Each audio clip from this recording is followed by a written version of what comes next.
আমরা গতদিন কথা শুরু করেছিলাম এবং প্রত্যাশা ছিল যে সবগুলো মার্কেটিং মিক্সের এলিমেন্ট কভার করব, বাট সময় স্বল্পতার কারণে এই বিষয়টা আলাপ করা হয়নি। এবং আমার বিবেচনায় এটা মানে জেনারেল পারসেপশন অনুযায়ী আসলে মার্কেটিং বলতে মানুষ কমিউনিকেশনকেই বুঝে থাকে, ফলে এটা বিশেষ গুরুত্ব দিয়ে আলোচনা হওয়া দরকার আছে। কারণ এমনও হতে পারে যে আপনি যে অর্গানাইজেশনে কাজ করতে যাবেন সেখানে আপনার এই পজিশনের নাম হবে মার্কেটিং রিলেটেড কিছু, বাট বাস্তবে করতে হবে প্রমোশনাল অ্যাক্টিভিটি। বাস্তবে তারা মনে করে যে প্রমোশনটাই আসলে মার্কেটিং মোরলেস। তো এই কারণে আমরা আজকে বিশেষ গুরুত্ব দিয়ে এই চ্যাপ্টার এবং এর সাথে প্রাসঙ্গিক কিছু ইস্যুস আলাপ করব। তো ইন জেনারেল আপনাদের এর আগে বলেছি যে আগে বলা হতো প্রমোশন, এই শব্দটা দীর্ঘ সময় পপুলার ছিল। এর অন্যতম কারণ ছিল যে তখন মাস পিপল এর কাছে রিচ করার অন্যতম উপায় ছিল মাস মিডিয়া। তো মাস মিডিয়া আপনি খেয়াল করেন টেলিভিশন, রেডিও, সংবাদপত্র, ম্যাগাজিন, এটা যাই ব্যবহার করা হোক না কেন এগুলো ছিল ওয়ান ওয়ে, অর্থাৎ সেন্ডার যা বলতো রিসিভারকে তা সহ্য করতে হতো, পছন্দ হোক চাই না হোক। তো ওই জন্যে একটা দীর্ঘ সময় এটাকে শুধু প্রমোশন হিসেবে ব্যবহার করা হয়েছে এবং এই ফার্দার ডেভেলপমেন্ট স্পেশালি টেকনোলজির কমিউনিকেশনের কাজটাকে সহজ করে। এখন ওভারঅল রিলেশন যদি আমরা চিন্তা করি, আমরা শুরুতে আলাপ করেছিলাম মার্কেটিং মিক্স, এর যে 4টা মেজর এলিমেন্ট এর মধ্যে একটা হলো প্রমোশন, এবং এই প্রমোশন মিক্সের আবার 4টা এলিমেন্ট। তবে এই 4টা ছিল ট্র্যাডিশনাল যুগে, অর্থাৎ বিফোর ডিজিটাল। ফর এক্সাম্পল আমার কাছে কিছু অরিজিনাল বই আছে। তো আজকে সকালে একটা বই পড়ছিলাম, এটা 94-এর, জাস্ট ইমাজিন 1994 সাল। সেই বইটা পড়তে গিয়ে আমার মনে হচ্ছে এইটা বুঝি প্রাচীন যুগের একটা বই, মার্কেটিংয়ের বই। কারণ সেখানে ইন্টারনেটের কোনো প্রসঙ্গ নাই, ফেসবুক নাই, ইউটিউব নাই, এই জাতীয় কোনো আলোচনা বা কখনো এটার অস্তিত্ব থাকতে পারে এরকম কোনো ফোরকাস্টিংও নাই। ফলে পুরো আলোচনাটা ম্যানুয়াল, অর্থাৎ ট্র্যাডিশনাল। হ্যাঁ, আমি বের হওয়ার আগে আমার ছেলে একটা প্রশ্ন করছে যে বাবা তুমি কি অফলাইন মার্কেটিং পড়াও না অনলাইন? তা আমি বললাম যে বাবা বোথ।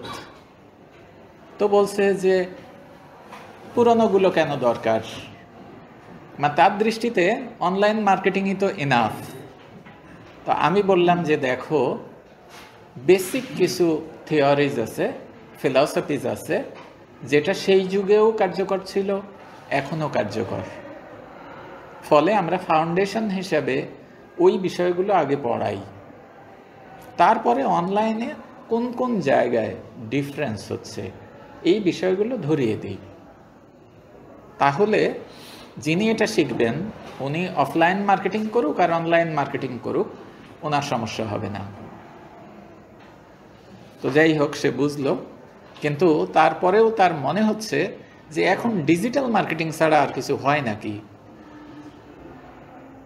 তাহলে এরা যখন ডিসিশন মেকিংয়ে যাবে তখন বুঝেন যে পুরো প্রক্রিয়াটা একেবারে ব্যাপকভাবে বদলে যাবে মাত্র 1 বা 2 প্রজন্মের ব্যবধানে। এই চেঞ্জটা কিন্তু খুবই খুবই নোটিসেবল। এনিওয়ে, তো আমরা যখন পড়ি তখন মার্কেটিং মিক্সের এলিমেন্ট ছিল 4টা,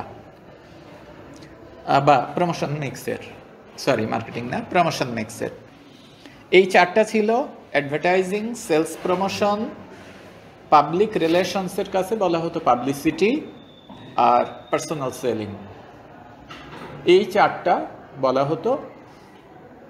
আমরা যেহেতু বিবিএর ফার্স্ট ব্যাচ ছিলাম, তো আমাদের এই চারটা এলিমেন্টকে ভেঙে দুইটা কোর্স করা হয়। একটা ছিল অ্যাডভার্টাইজিং অ্যান্ড পার্সোনাল সেলিং, আরেকটা ছিল পাবলিসিটি অ্যান্ড সেলস প্রমোশন। এই দুটো আলাদা কোর্স পড়েছি আমরা ডিটেল পড়ার ক্ষেত্রে। ওকে, এখানে দেখেন 5টা বলা আছে, কিন্তু বাস্তবে আসলে এটা অসংখ্য, এটা আনকাউন্টেবল। এটা কত ফরম্যাটে কিভাবে যে হচ্ছে এটা অনেক সময় বোঝাও যায় না। মার্কেটিংয়ের মানে কার্যক্রম কিভাবে হয় এটা সব সময় যে বোঝা যায় না, তার একটা উদাহরণ বলি। অস্ট্রিয়াতে একবার দেখা গেল যে বেবি লোশন বিক্রি করা একটা কোম্পানি, ওই সকল দেশে আপনারা জানেন যে ওখানে বেবির সংখ্যা কত, কার বয়স কত, এটা কিন্তু এক্স্যাক্ট বলতে পারে, কারণ ওগুলি তো সব হাসপাতালে জন্ম হয়, ওখানে বার্থ রেজিস্ট্রেশন হয় এবং ডেটাবেজে এটা আপলোডেড হয়ে যায়, ফলে প্রত্যেকটা শিশু কাউন্টেবল। কিন্তু বিস্ময়কর ব্যাপার হলো সেই বেবি লোশন কোম্পানি দেখলো যে অস্ট্রিয়ায় টোটাল যত শিশু আছে সবাই যদি তাদের লোশন ব্যবহার করে তবুও এত সেল হওয়ার কথা না, সেল তার চেয়ে বেশি হচ্ছে। তাহলে এটা চিন্তার বিষয়। এটা তো তারা নাকে সর্ষের তেল দিয়ে ঘুমাতে পারে না যে এটা তো ভালো, এটা টেনশনের কি নাও। মার্কেটিংয়ে কিন্তু ভালো হলে ওখানেও রিসার্চ করতে হয় কারণটা খুঁজে বের করার জন্য, কারণ ওখান থেকে আপনি এবার একটা নিউ প্রোডাক্টের আইডিয়া পেতে পারেন, তাই না, বা নিউ সেগমেন্ট পেতে পারেন। তো এইভাবে তারা তখন একটা রিসার্চ করলো। রিসার্চ করার পরে যেটা পাওয়া গেল তা হচ্ছে যে ওই বেবিদের মায়েদের একটা পারসেপশন হয়েছে যে বেবিদের স্কিন অত্যন্ত সফট, তো এই সফট স্কিনের জন্য এটা অ্যাপ্লিকেবল। তো বহু মা ভাবছে আমার স্কিনও তো সফট, তাহলে আমি ইউজ করলে বেটার রেজাল্ট পাওয়া যাবে। সো বড়দেরটা ইউজ না করে তারা বেবিদেরটা ইউজ করা শুরু করেছে। তাহলে বুঝেন যে নিজের অজান্তেই একটা মার্কেট ক্রিয়েট হয়ে গেছে। হ্যাঁ, ইট হ্যাপেন্স। তো এই ক্ষেত্রেও এখন হাজারো উপায়ে প্রমোশনাল অ্যাক্টিভিটি হয়। আমরা জাস্ট ধারণা পাওয়ার জন্য বেসিক কিছু আলোচনা করব, বাকিটা আপনারা অবজার্ভ করবেন। প্রমোশন এই শব্দটা খুবই পরিচিত, আপনারা এক নজর পড়েন, পড়ে কোনো প্রশ্ন জাগলে বা কোনো ওয়ার্ড বুঝতে অসুবিধা হলে বলেন, আমি ব্যাখ্যা করব।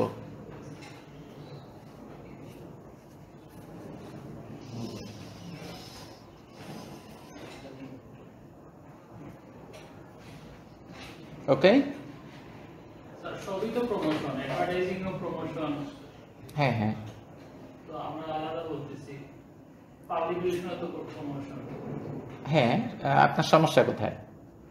আলাদা আমাদের টাইপস ভাগ করলাম। এই তো কথা আপনার। হ্যাঁ, সেলস প্রমোশন না, অলরাইট, কিন্তু আপনি একটা পুরো বিষয়কে যতটা ছোট ছোট ভাগে ভেঙে ফেলবেন তত আপনি এর প্রোডাক্টিভিটির জন্য কার্যকর স্ট্র্যাটেজি ফর্মুলেট করতে পারবেন। ফর এক্সাম্পল, ক্রিকেট খেলায় যদি বলা হয় যে তোমাদের খেলার মান উন্নয়ন করতে হবে, এটা কিছু হবে? It is a vague term. খেলার মান উন্নয়ন কতটুকু কি, ইটস নট ক্লিয়ার। কিন্তু যখন ক্যাটাগরিক্যালি ধরেন মেজর 3টা ভাগ করে ফেললো যে বোলিং, ব্যাটিং, ফিল্ডিং, সহজ হয়ে গেল। এখন বোলিংয়ের মধ্যে আবার যদি পেসার, স্পিনার আলাদা করে ফেললো, এইভাবে যত ছোট ভাগে ভাগ করবেন তত আপনার মনোযোগ দেওয়া সহজ হবে এবং ওই জায়গায় আপনি ইমপ্রুভমেন্টের স্কোপ খুঁজে পাবেন। এই জন্যেই এই প্রত্যেকটা বিষয় যদিও আলটিমেটলি আপনার মার্কেটিং গোল অ্যাচিভ করতে হেল্প করবে, কিন্তু ছোট ছোট আঙ্গিকে বুঝলে ইফেক্টিভনেস বাড়বে।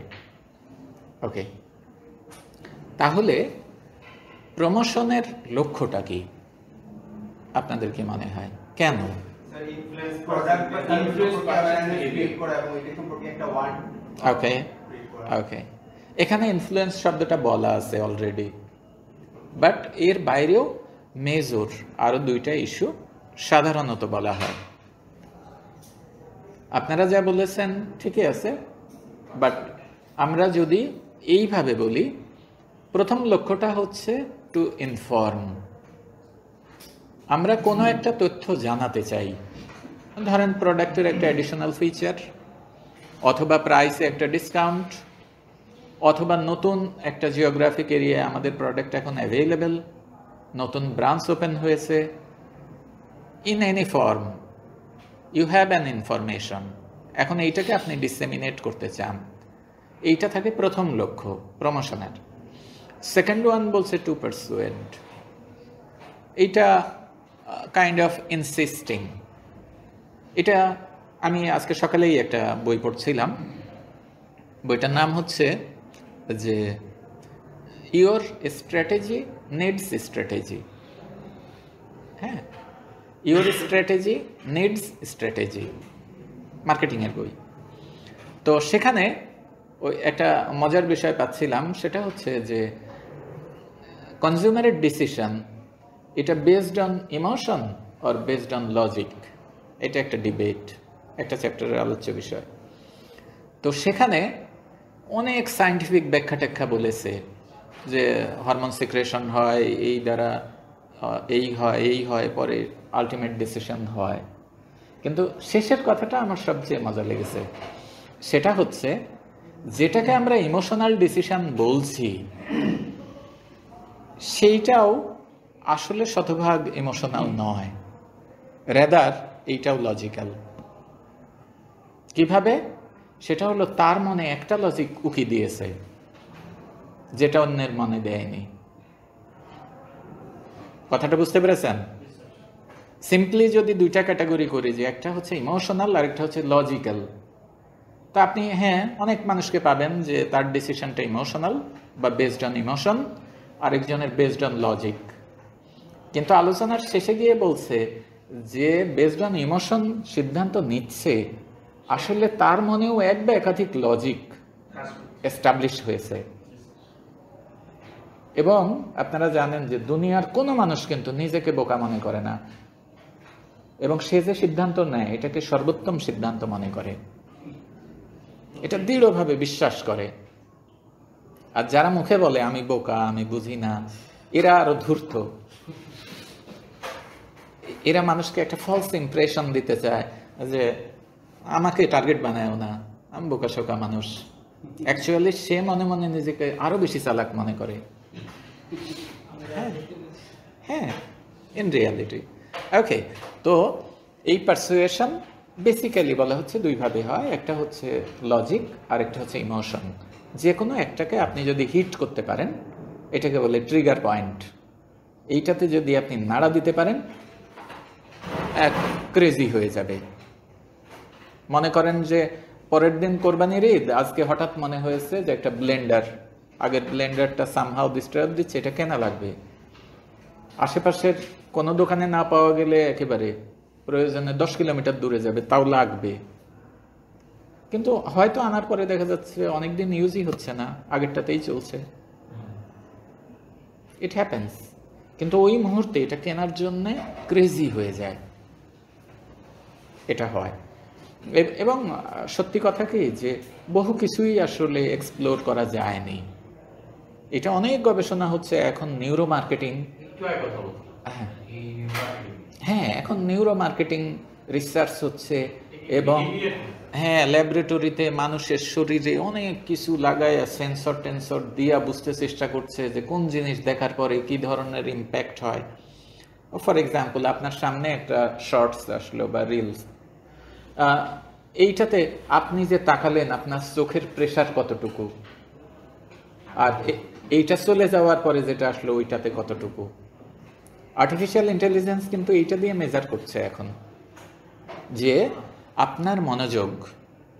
নট অনলি দ্যাট, এটা হারারির যে বই 21st lesson for 21st century, সেই বইতে ক্যাটাগরিক্যালি বলেছে যে সামনে এরকম মেশিন উদ্ভব হবে যে আপনি আপনার লিডারের সামনে দাঁড়িয়ে হাসছেন, এই হাসিটা ফেক না রিয়েল এটা বোঝা যাবে। তো বলছে যে এখন মনে করেন নর্থ কোরিয়ার প্রেসিডেন্টের সামনে দাঁড়ায় আপনি ফেক হাসি দিচ্ছেন, আপনাকে ওর কুমিরের খামারে থ্রো করবে। স্যার তাহলে তো আমরা হচ্ছে যে নর্থ কোরিয়ান লিডারের মাথায় কি চলতেছে সেটা তো আমরা জানতে পারছি। হ্যাঁ হ্যাঁ, কিন্তু কিন্তু এইটাতে তো আপনার অ্যাক্সেস থাকবে না, সংকটটা এই জায়গায়। তার থাকবে। সিম্পল মনে করেন যে প্রত্যেকের হাতে একটা ব্রেসলেট পরা বাধ্যতামূলক করে দিল, নর্থ কোরিয়ান গভর্নমেন্ট সার্কুলেট করলো যে এটা 1 সেকেন্ডের জন্যও খোলা যাবে না। এখন এখানে এত সেন্সরি এলিমেন্ট বসানো আছে যে আপনার হার্টবিটের রেট পর্যন্ত সে বুঝতে পারবে। কত কিছু প্রয়োজন কি স্যার? সবার কাছে তো স্মার্টফোন আছে। না না, এটা তো ভিতরে ঢুকে গেলে কিছু একটা ফিচার না, এইটাতেও ধরেন আপনার একটু স্বাধীনতা আছে যে আপনি পাশের রুমে রেখে এই রুমে আড্ডাটা দিচ্ছেন, কিন্তু ওখানে এটা বাধ্যতামূলক। এটা খুললেই ডিটেক্ট হয়ে যাবে যে বডি থেকে ডিটেলস হয়ে গেছে, তাইলে আরেক বিপদ। সাথে সাথে বোমের মতো ব্লাস্ট করবে। হ্যাঁ, তাহলে আরেক বিপদ। এবং এই যে কোন এক রিসার্চে এআই সংক্রান্ত আমি একটা ডকুমেন্টারি দেখছিলাম, তাতে বলা হচ্ছে যে সামনে মানে সমূহ সম্ভাবনা আছে যে একটা ছোট্ট সার্জারি করে ভেতরে একটা চিপ বসিয়ে দেবে। নিউরালিং কাজ করেছে স্যার, হ্যাঁ। নিউরাল। হ্যাঁ, একটা চিপ আপনার মাথার মধ্যে বসিয়ে দিবে, এরপরে আপনি কোথায় কি যাচ্ছেন, কি করছেন, কি ভাবছেন, এভরিথিং দে ক্যান রেকর্ড।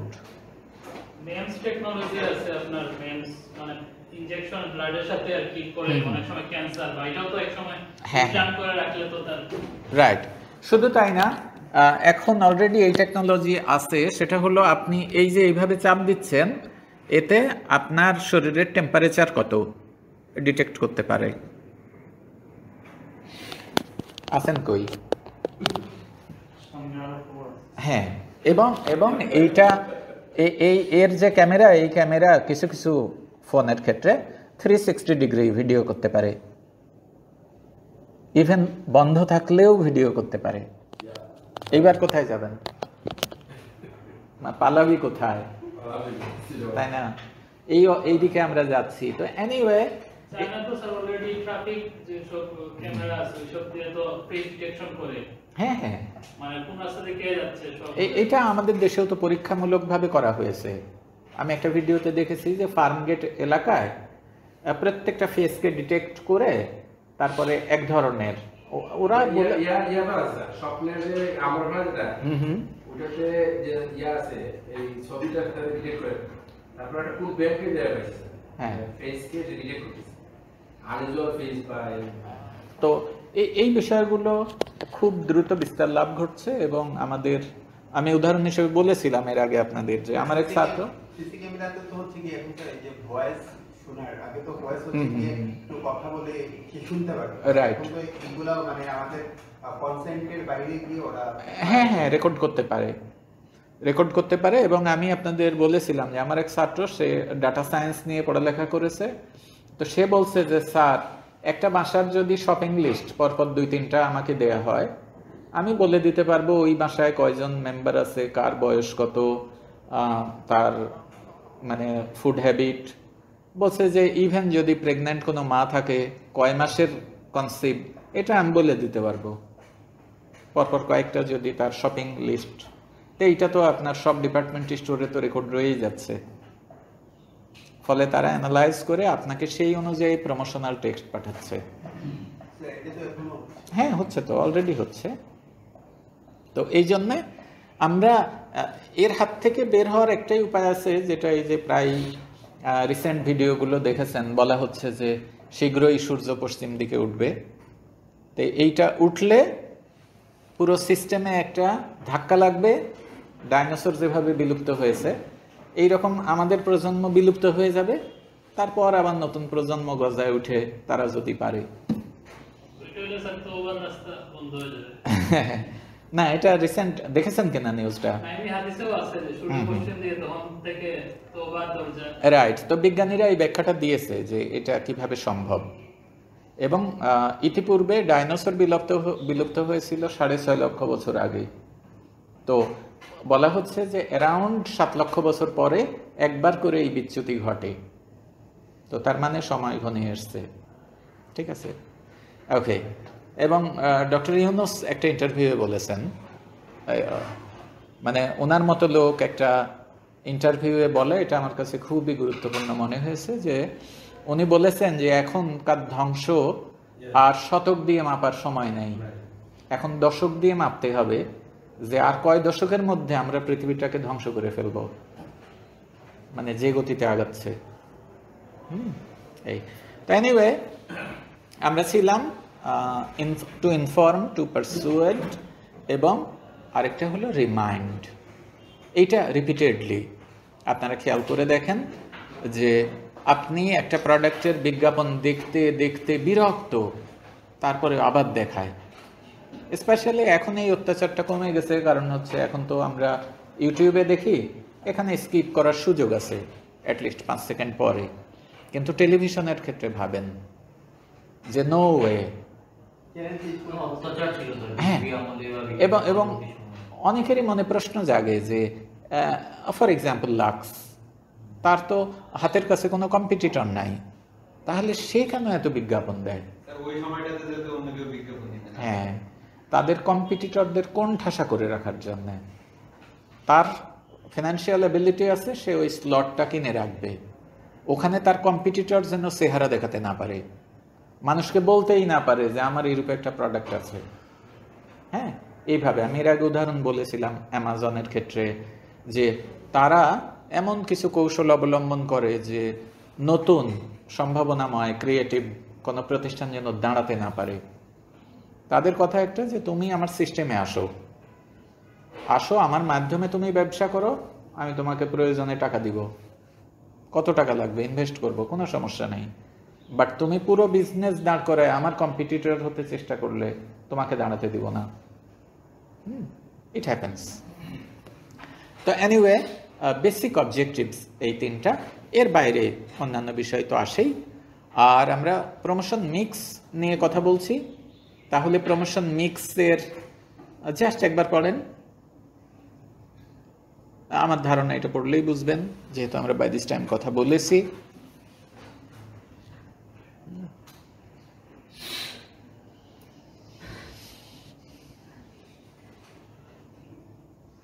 এখানে মূল শব্দটা হচ্ছে কম্বিনেশন। এটাকে আমরা কমিউনিকেশনের ক্ষেত্রে বলি ইন্টিগ্রেশন। কারণটা হচ্ছে উনি যে জায়গাটায় শুরুতে প্রশ্ন করেছিলেন সেটা হচ্ছে আমার প্রত্যেকটা দিয়েই প্রমোশনাল পারপাস সার্ভ হবে, তাহলে কেন আবার আলাদা করে আমার বিশ্লেষণ করা দরকার? এর কারণটা হচ্ছে আপনার প্রোডাক্ট অথবা অর্গানাইজেশনের নেচার অনুযায়ী এক এক ক্ষেত্রে এক একটাকে গুরুত্ব বেশি দিতে হবে।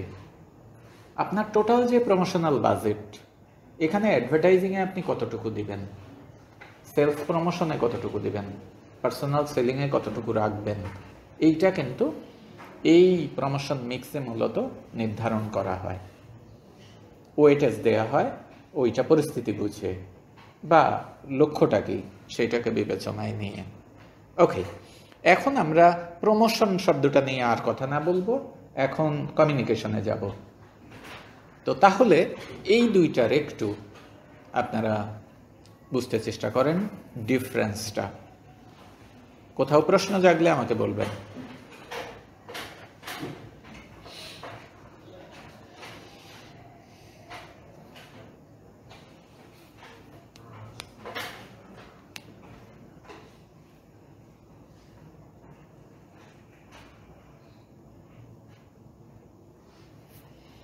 আমি একেবারে মৌলিক জায়গাটা বলি, সেটা হচ্ছে প্রমোশনে কনজিউমারের রিয়্যাক্ট করার কোনো স্কোপ বা অপশন থাকে না, কমিউনিকেশনে থাকে। আপনারা খেয়াল করবেন অনেক দিন থেকেই, ইভেন ফেসবুক বা এগুলো এত জনপ্রিয় হবার আগেও আমাদের প্রতিষ্ঠানগুলো একটা হটলাইন, বিখ্যাত ব্র্যান্ডগুলো তার প্যাকেজিংয়ে একটা হটলাইন নম্বর দিয়ে দিত। এটা এখন অনেকেই নাম বদলে কেউ বলেছে কেয়ার লাইন, হ্যাঁ, কারণ হট শব্দটা নিয়ে আবার একটু অ্যাম্বিগিটির সুযোগ আছে, তো এটা কেয়ার লাইন। এটা ওভার ফোন। এখন তো আর ফোনের দরকারই হয় না। এখন আপনি ওয়েবসাইটে যেতে পারেন, তাদের ফেসবুক পেজে যেতে পারেন, ইউটিউব চ্যানেলে যেতে পারেন। ফলশ্রুতিতে আপনি এনিহাউ জাস্ট একটা কমেন্ট করলে তার সাথে সাথে আপনার সাথে যোগাযোগ করে। তো এই বিষয়টা কমিউনিকেশনের পজিটিভ দিক, যে ইন্টারাক্ট করা, তাদের কোয়ারিকে স্যাটিসফাই করা এবং মানে লেভেল অফ ডিসস্যাটিসফ্যাকশন এটাকে কমিয়ে ফেলা, এই চেষ্টাটা এখানে প্রবল থাকে। ওকে, নর্মালি কমিউনিকেশন কিভাবে কাজ করে এটা আপনারা কমিউনিকেশন সংক্রান্ত যদি পড়ে থাকেন, মূল বিষয়টা হচ্ছে আপনি একজন মার্কেটার হিসেবে আপনি হচ্ছেন সেন্ডার। আপনার কাছে কোনো একটা ইনফরমেশন আছে, ওই যে আগে বললাম, তো সেই ইনফরমেশনটাকে আপনি কোডিং করবেন। কোডিং, এখানে এনকোডিং কথাটা আছে। কোডিং বিষয়টা বুঝেন তো? ফর এক্সাম্পল আপনাদের রোল নাম্বার, এটা একটা কোড।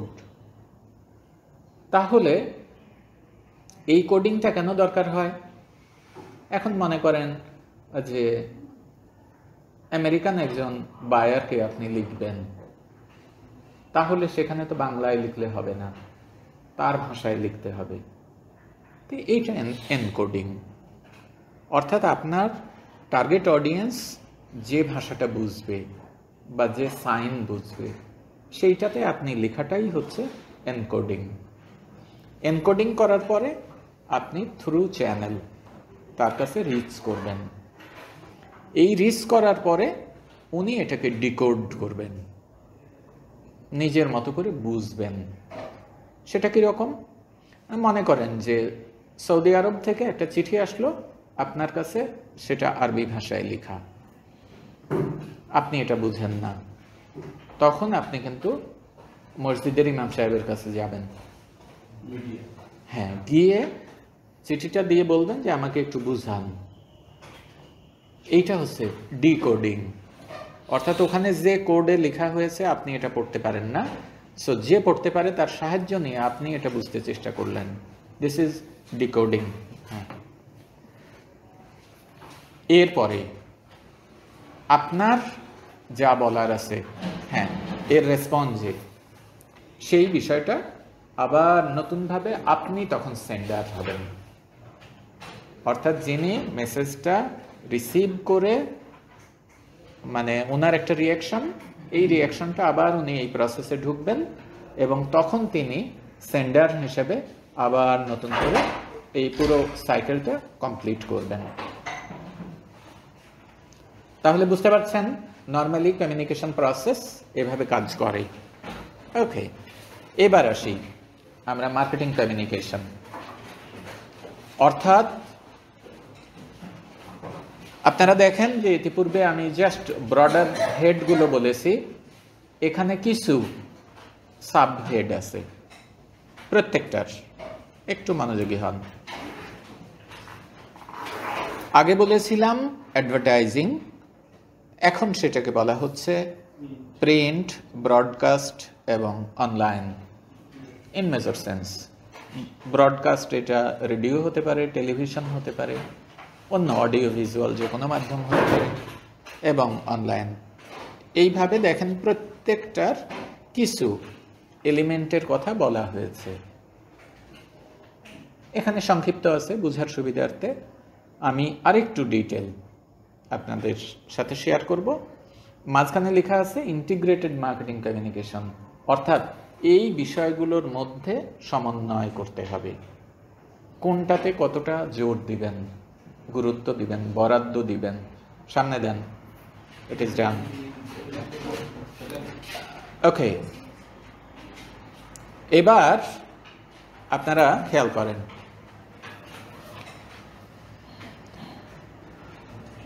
আমরা ইন্টিগ্রেশনের যে কথাটা বলছি সেইটার জায়গাটা খুঁজে বের করার জন্য একটু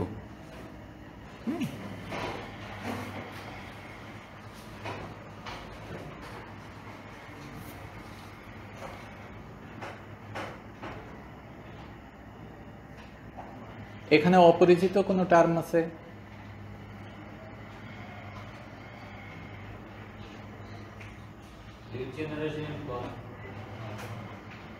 আচ্ছা, এইবার বলেন লিড জেনারেশন কে বলতে পারবেন?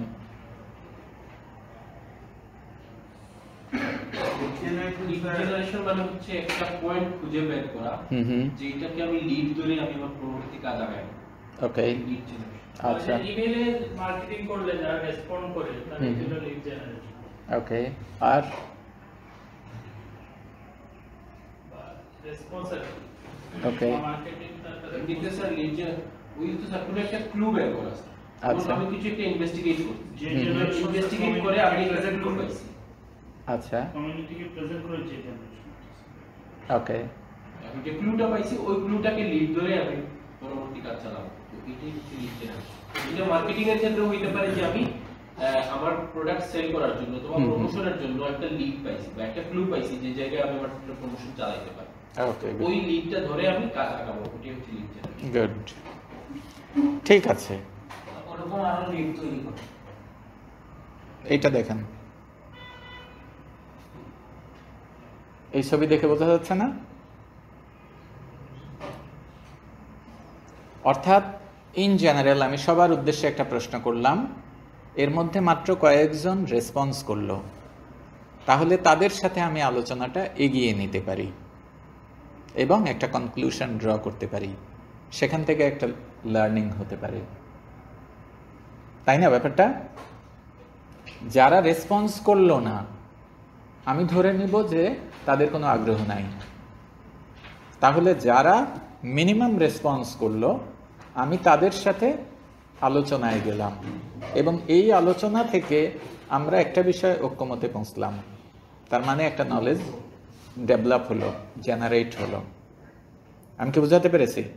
তাহলে এখানে লিড কারা? যারা ইনিশিয়াল রেসপন্স করেছিল। এইবার এই ফানেলের মধ্য দিয়ে যান, তাহলে বুঝবেন। এটা যেহেতু বেশ আলোচিত এই কারণে আমি একটু টাচ করলাম আর কি। এটা ক্লিয়ার? পরেরটা দেখেন তাহলে আর একটু ক্লিয়ার হবে।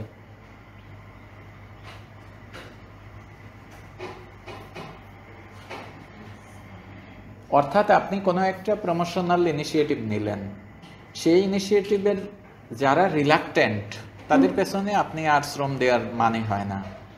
রেদার কিছু মানুষ এইটা ব্যাপারে হয়তো প্রশ্ন করছে, একটু কিউরিসিটি দেখাচ্ছে, ইভেন ক্ষোভ প্রকাশ করছে, বললো যে আপনাদের কোম্পানি তো পচা। এটাও কিন্তু বেটার, কিছু না বলার চেয়ে এটা বেটার। হ্যাঁ, তাহলে আপনার স্কোপ ক্রিয়েট হলো, অ্যাটলিস্ট তার ওই ধারণাটা বদলে দেওয়ার, আপনি কথা বলার সুযোগ পেলেন। দাওয়াতই প্রধান। হ্যাঁ, তাবলীগের দাওয়াত প্রধান। Right, kind of. তো তাহলে অনেকের সাথে প্রথমে কথা হলো, এর মধ্য থেকে যারা রেসপন্স করলো তাদেরকে টার্গেট করা হলো। এই টার্গেটদের প্রসপেক্ট মানে হচ্ছে পটেনশিয়াল বায়ার্স, যাদের আপনি মনে করছেন যে আর কিছু হলেই আলটিমেট বায়ারে কনভার্ট করা যাবে। এবং এইটা বুঝেই কোম্পানিগুলো কিন্তু এই যে কিস্তির প্রথা চালু করেছে, কিন্তু এই কারণে মান্থলি ইনস্টলমেন্টের যে সিস্টেমটা ইন্ট্রোডিউস হয়েছে, যে আপনি সামহাও বুঝাচ্ছেন যে আপনি প্রোডাক্টটা পেতে চান কিন্তু আপাতত টাকা নাই, তাহলে আপনাকে প্রোডাক্টটা দিয়ে আটকে ফেলছে এবং আপনার সামর্থ্য হবার আগেই আপনি প্রোডাক্টটা কনজিউম করছেন। এইভাবে যদি 1000-এ একজনকে করানো যায় তাহলে টোটাল সেলস ভলিউম দেখেন কত বেড়ে যায়। এবং এই ক্ষেত্রে তারা যেহেতু চাকরিজীবী বা নিশ্চিত সোর্স অফ ইনকাম আছে এরূপ মানুষদের দেয়, সো রিস্ক খুব বেশি না, আপাত দৃষ্টিতে রিস্ক খুব বেশি না। তো যাই হোক, দেখেন যে আলটিমেট আউটকাম হচ্ছে সেলস। ওই লিড থেকে শুরু হয়ে চূড়ান্ত চাওয়াটা হচ্ছে সেলস। এর মাঝে এই কাজগুলো করা হয়। ওকে, তো আমরা যেহেতু প্রমোশন নিয়ে কথা বলছি, আমি মাঝে মধ্যেই খুব নিজের কিউরিসিটি থেকে আগের যুগের প্রমোশনাল ইনস্ট্রুমেন্টগুলো দেখি এবং আমি মানে জাস্ট বুঝতে চেষ্টা করি যে সেই সময় মানুষকে কি বলে কনভিন্স করার চেষ্টা করা হতো এবং সেই জায়গা থেকে এখন আমরা কত সরে এসেছি। এরকম একটা বিজ্ঞাপন খেয়াল করেন,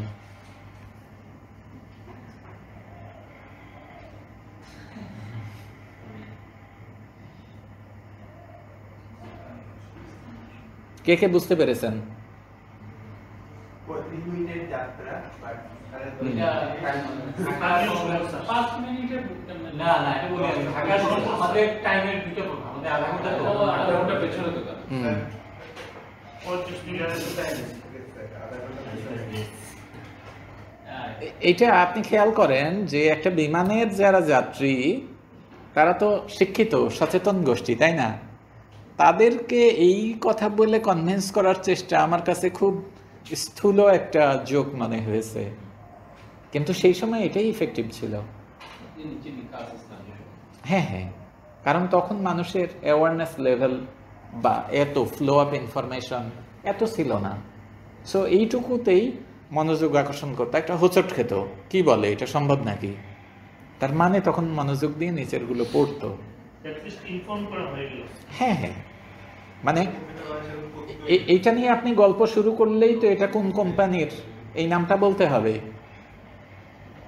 ইভেন যে বিরক্ত সেও তো নামটা নিয়েই বলবে, দেখছিস নাকি একটা ফালতু বিজ্ঞাপন করছে, বুঝছেন না? মানে ওয়ার্ড অফ মাউথ, আপনাকে কথা বলানো তার প্রতিষ্ঠান নিয়ে। আগের প্রমোশনাল আমার কাছে মনে হয় অনেকটা মানে ছিল। আচ্ছা, একটা বিজ্ঞাপন আর দেখি মনে পড়ে কিনা আপনাদের, আগের যুগের মানুষ যারা, এই বিজ্ঞাপনটা মনে পড়ে কারো?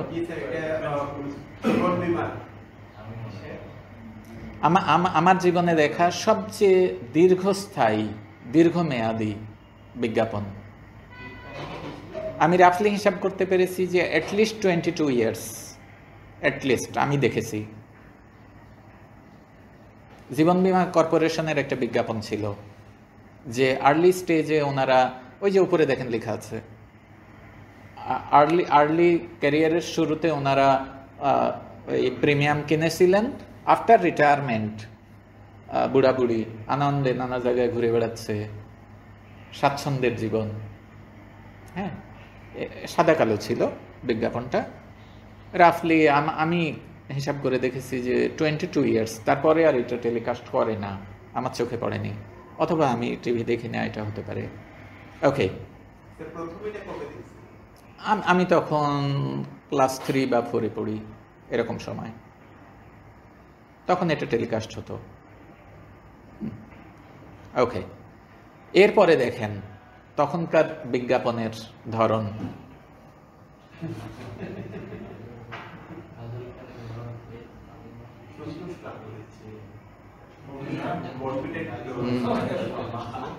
রবীন্দ্রনাথ ঠাকুর দেখি মডেল হিসেবে শুধু এই কথাই বলতেন। হ্যাঁ উনি এটাই বলছেন। হ্যাঁ, তাহলে দেখেন যে এই যে 4 লাইনের লেখা, এই সত্যিকার লেখা নাকি এখনকার যেভাবে গালিব এবং হুমায়ুন আহমেদকে উনি বলেছেন, এটা সত্যি না আছে ওনার অনেকগুলো এরকম, মানে ওনাকে দিয়ে লিখিয়ে নিতেন, কোম্পানি গিয়ে রিকোয়েস্ট করে যে আপনি এই 2 লাইন লিখে দেন। এখন মানে সেলিব্রিটিরা যে কাজ করে এই জন্য আলাদাভাবে টাকাও দেওয়া হয়। এটা নট ক্লিয়ার, বাট হ্যাঁ হ্যাঁ হতে পারে।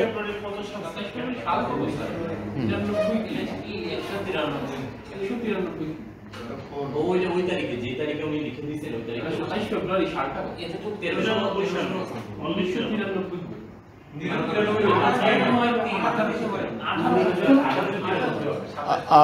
93 আগে এটা কমা, খুব সম্ভবত কমা। আগের যুগে এটাকে বলে ইলেক চিহ্ন, অর্থাৎ কোনো বিষয় সবাই জানে সবাই বুঝে এটাকে লোপ করতে চাইলে একটা সিঙ্গেল কমা দেয়া হয় উপরে। সিগনেচারটা কি স্যার রবীন্দ্রনাথ ঠাকুরের? হ্যাঁ হ্যাঁ হ্যাঁ। তাহলে স্যার এখন এটা উনি কত কপি করছে স্যার, নাকি ফটোকপি করছে? কোনটা? এই যে এক কপি দিছে। এইটা পত্রিকায় ছাপা না না, এটা পত্রিকা তো, ওইটা পত্রিকায় এভাবে প্রিন্ট করেছে। হ্যাঁ, তখন কলকাতা থেকে ধরেন দূরদর্শন সেটাতে ছাপা হয়েছে, এটা এটা হতো। হ্যাঁ ওকে, বিখ্যাত একটা ব্র্যান্ডের বিজ্ঞাপন দেখেন,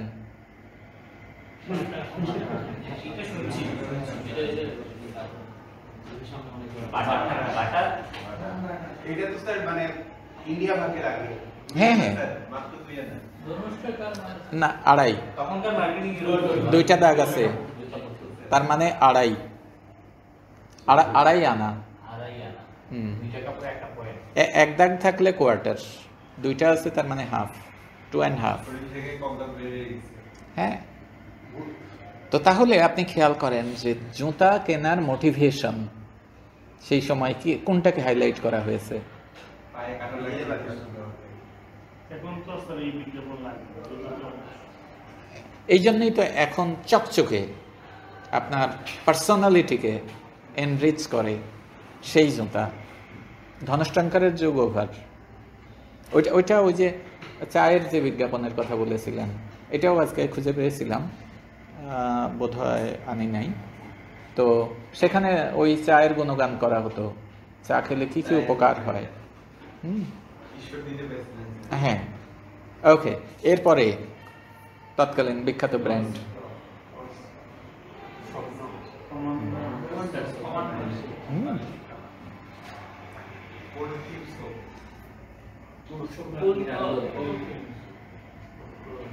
মানে আপনি ভাবেন তখন নিশ্চয়ই এগুলো ইফেক্টিভ ছিল। আর কোনো পার্থক্য ছিল না, একটাই কথা। হ্যাঁ, এবং সেই কারণে রূপ সম্রাট রানী। এটা তো পাকিস্তানি সিনেমা নাকি? চুলের স্বাস্থ্য খুব সুন্দর আছে।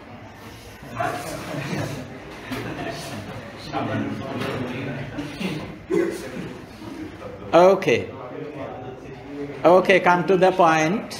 আমরা কমিউনিকেশন নিয়ে কথা বলছিলাম, আমরা কমিউনিকেশনে ফিরি। এর আগে মার্কেটিং এ দেখলাম, এবার কমিউনিকেশনে খেয়াল করেন।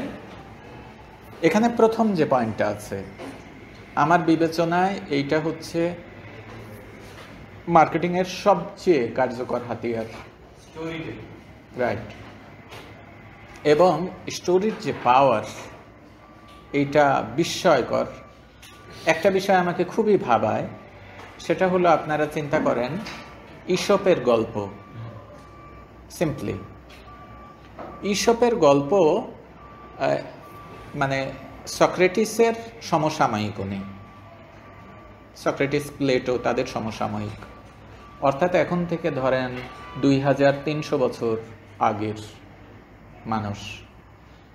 সেই সময় লেখার কোনো উপকরণ বা মাধ্যম ছিল না, তাহলে উনি যে গল্পগুলো বলে গেছেন আজও কিভাবে টিকে আছে। এবং খুব মজার বিষয়, আমি এই পৃথিবীর বিভিন্ন দেশের নাম করা রূপকথাগুলো পড়েছি। হ্যাঁ, এটা নরওয়ে থেকে শুরু করে আফ্রিকা, এইদিকে অস্ট্রেলিয়া, আমাদের এশিয়ান বিভিন্ন অঞ্চলের বিশ্ব সাহিত্য কেন্দ্র এই ভাষণগুলো করেছে, নানা দেশের রূপকথা। তা আমি অনেকগুলো পড়েছি, এবং মজার বিষয় হচ্ছে গল্পের মূল থিম ঠিক আছে, এটা কাস্টমাইজড হয়েছে এলাকা ভেদে। আমাদের এখানে বাগরুমামা হয়ে যায়, অন্য কোথাও হয়তো হ্যাঁ, এলাকা ভেদে একটু কাস্টমাইজ হয়েছে, কিন্তু মূল মেসেজটা সেম। এটা নিয়ে শহীদুলের একটা প্রবন্ধ ছিল, হাও হাও হাও। আচ্ছা, এটা আমার মনে পড়ছে না। তো তাহলে এখন আপনি ভাবেন, এই মুখে মুখে কথা বলা, যা কোথাও লেখা হয়নি, কোনো প্রতিষ্ঠান এটাকে প্রমোট করে না। ধর্মীয় গ্রন্থগুলোর সুবিধা হলো এটা একটা গোষ্ঠী এটাকে প্রমোট করে, তার মানে টিকে থাকে। সাহিত্যের ক্ষেত্রে একটা বিশেষ অনুরাগী গোষ্ঠী থাকে, ভক্ত থাকে, তারা এটাকে প্রমোট করে। কিন্তু এই গল্প, এইটাকে অ্যাফোর্ড করার আলাদা কোনো গোষ্ঠী নেই, কিন্তু টিকে আছে, গোটা দুনিয়ায় ছড়িয়ে গেছে। এটা আমার কাছে বিস্ময়কর লাগে। এবং এখনো আপনি যদি স্টোরি বলতে পারেন বিশ্বাসযোগ্যভাবে, তাহলে অডিয়েন্স অবশ্যই মনোযোগ দিবে, অবশ্যই মনোযোগ দিবে।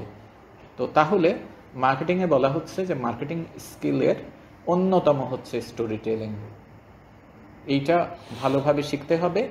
এবং এক্ষেত্রে আমি অমিতাভ রেজার একটা ইন্টারভিউ দেখেছি, তো উনি ওখানে এইটা বলতে চেষ্টা করেছেন যে ছোটবেলা থেকে আমি মুগ্ধ হতাম যে এই যারা গল্প বলে তারা কিভাবে মানুষের এই যে ফিলিংসটাকে ধরতে পারে এবং গল্পের মধ্যে রিফ্লেক্ট করতে পারে, তবেই তো কানেকশানটা হয়, বন্ডেজটা তো তখনই হয়।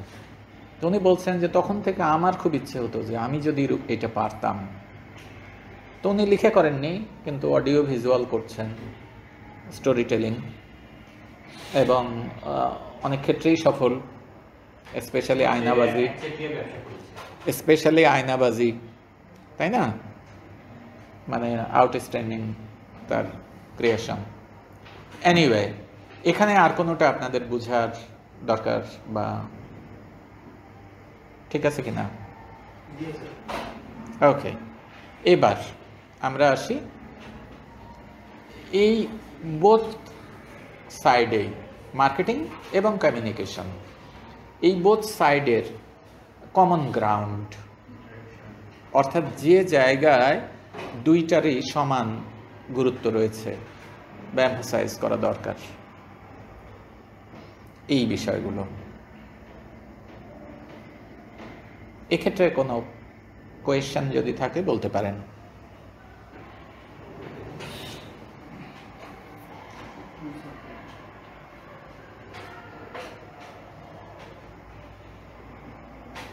পুরোটা আমরা একবারে দেখি।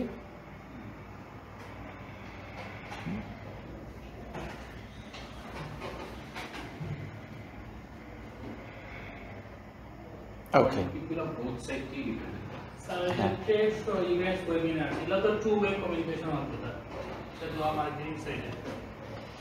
না মার্কেটিং নিয়ে এটা বিষয়টা হলো যে একটা কথা মনে রাখবেন যে মার্কেটিংয়ের আওতাটা অনেক বড়, অনেক ব্যাপক।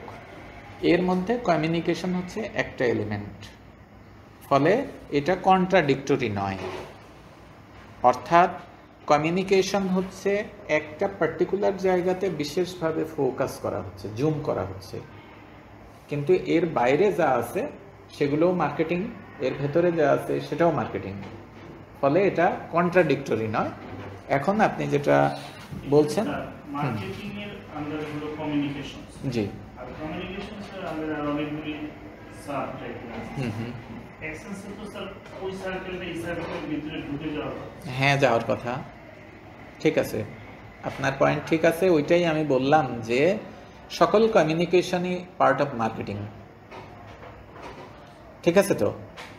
আচ্ছা, এখন এখানে আমরা আলাদা করে বুঝলাম কেন, সেটা হচ্ছে যে এই যে ইন্টিগ্রেশন, আমরা ইন্টিগ্রেটেড মার্কেটিং কমিউনিকেশন নিয়ে কথা বলছি, তো ইন্টিগ্রেশনের জায়গাগুলোকে একটু উভয়ের কমন গ্রাউন্ড খুঁজে বের করে এই জায়গাগুলোতে বিশেষ মনোযোগ দেওয়ার জন্যে,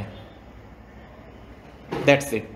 তাছাড়া কেউ কারো কন্ট্রাডিক্টরি না যে এই লাল দল হলে নীল দলে যেতে পারবে না, তা না। ওকে, এবার আসি স্টেপস। সেটা হলো যে আপনি আপনার কমিউনিকেশন প্রোগ্রাম ডেভেলপ করতে চান, সেক্ষেত্রে সাধারণত এই ফ্লোটা বজায় রাখার চেষ্টা করা হয়। টু সাম এক্সটেন্ট দু একটা স্কিপ করা যেতে পারে বা করা হয়, বাট জেনারেলি এমন হয়। আপনি টার্গেট অডিয়েন্সকে আইডেন্টিফাই করবেন, এরপরে অবজেক্টিভ নির্ধারণ করবেন যে তাদের সাথে কেন কমিউনিকেট করতে চান। আপনি ট্র্যাডিশনাল যে ইনফরমেশন বহু বছর ধরে দিয়ে আসছেন সেগুলোই দিতে চান, নাকি স্পেশাল কিছু বলার আছে সেটা। এরপরে ডিজাইন কমিউনিকেশনস, আপনি কোন কোন টুল ব্যবহার করবেন, কোনটার গুরুত্ব কতটুকু দিবেন, এই বিষয়গুলো ঠিক করা। এরপরে সিলেক্ট চ্যানেলস, কোন কোন মাধ্যমে তাদের কাছে রিচ করতে চেষ্টা করবেন। দেন বাজেট, এরপরে মিডিয়া মিক্স। এইটা according to budget and feasibility, accessibility, সাধারণত আপনি একটা ইন্টিগ্রেটেড ফর্মুলা ডেভেলপ করবেন। এরপরে এর রেজাল্ট একটা সময় পরে ইভ্যালুয়েট করবেন এবং প্রয়োজনে কারেক্টিভ মেজার নেবেন।